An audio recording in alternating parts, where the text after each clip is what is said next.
Okay, I'm back, YouTube. This would be the 6th segment. Well, we crossed the border, right? And at 7 o'clock a.m. I mean, 5 o'clock a.m.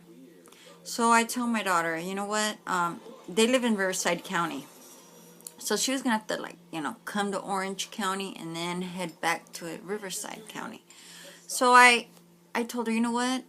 Let's just go to your house. Mom, but you got to be checked in. Go, don't worry about it, I'll get your brother to take me tomorrow, or my sister-in-law, somebody, early tomorrow. Well, after I get up. So don't worry about it. Let's just go straight to your house, and that way, you can get some sleep. And my son, my younger son, actually drove on the from the border to her house. So yeah, I mean, she slept through the way, getting to her house, and then when she got to the house, basically it was probably she only got an hour's sleep or less, maybe, and then headed out to work. Well, it was just my son and me at her house, and when I woke up, I think it was probably like noon, I think, or 11:30 or something like that. So I woke up and I went to the restroom, and when I was coming back to the room, because my son, me and him slept in one of the rooms. So when I was coming back, I see my daughter, his on his phone, and I see my youngest daughter, which I believe was with my aunt. Because when my dad got sick, apparently she came back with my aunt, so she wouldn't come by herself. So my thought was that my daughter was in Dana Point with my aunt. Well, my surprise was that when I saw my son on the phone and I saw her, she was telling him on that Snapchat thing. She was telling him, Jonathan, Grandpa's not gonna make it. So I mean, I froze right there, and I said, "What did she just say?" And my son didn't know what to do, and I told him, "You guys, if something is happening, you better tell me." You know. So then, I asked my daughter, "You tell me right now what is going on." And she explained to me that that my dad was dying. That he was on life support and there was nothing else that could be done, and that he was going to be disconnected. It was a shock to me because, I mean, I knew my dad had gotten sick, but I didn't know, how sick my dad was. My dad was literally transported across the border in an ambulance, Mexican ambulance, and then on the other side, crossing the border in Tecate, there was a helicopter, to transfer him to the, I believe it was Sharp Medical Center in San Diego.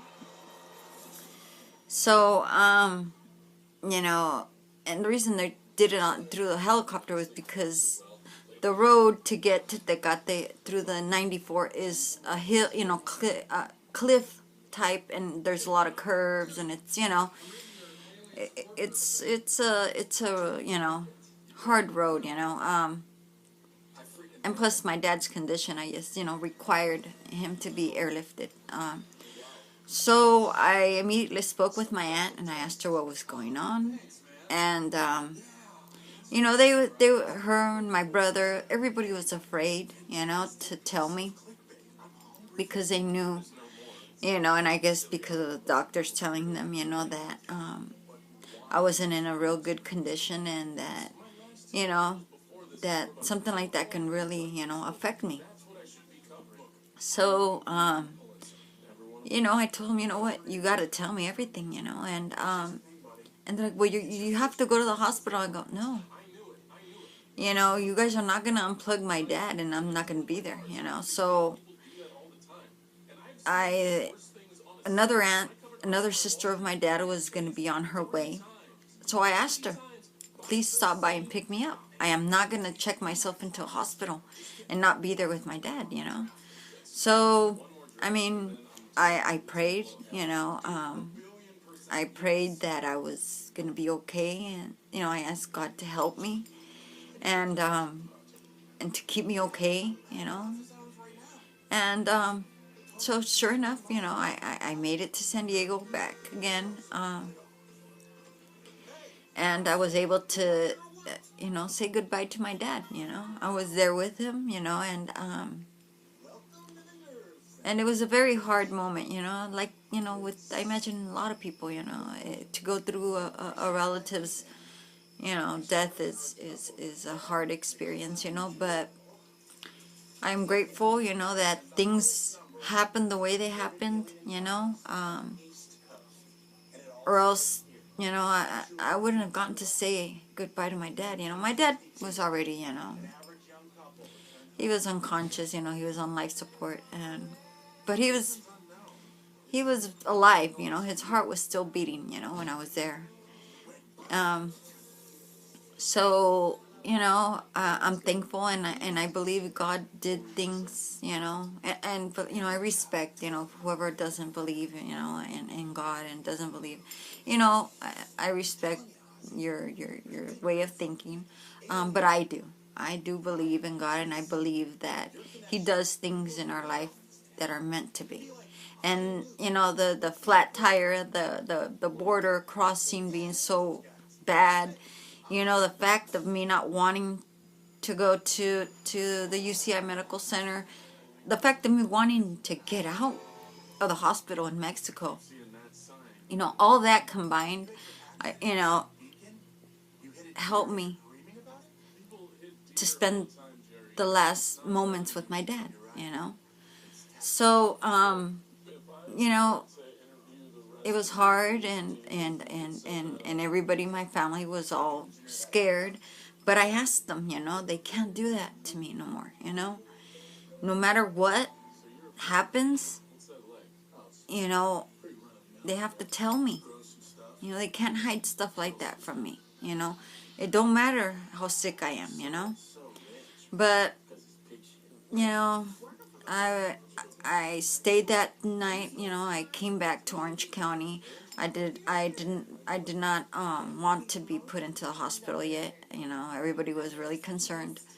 I wanted to wait until my dad's cremation, because that was his wishes, and he had left everything, set up for that, and, paid off and everything, and he didn't want a viewing or anything. So, I waited for that.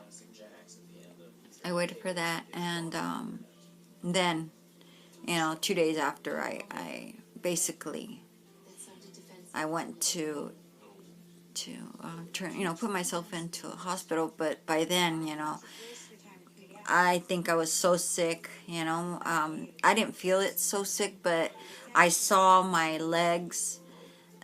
They were like about to burst, and I hadn't even noticed. I had felt like my body was really heavy, but I had not even actually seen my legs, until I took a shower that night. Um, and I saw my legs, and I just could not believe how swollen my legs were. So, you know, um, my time's gonna finish. I'll get back to you.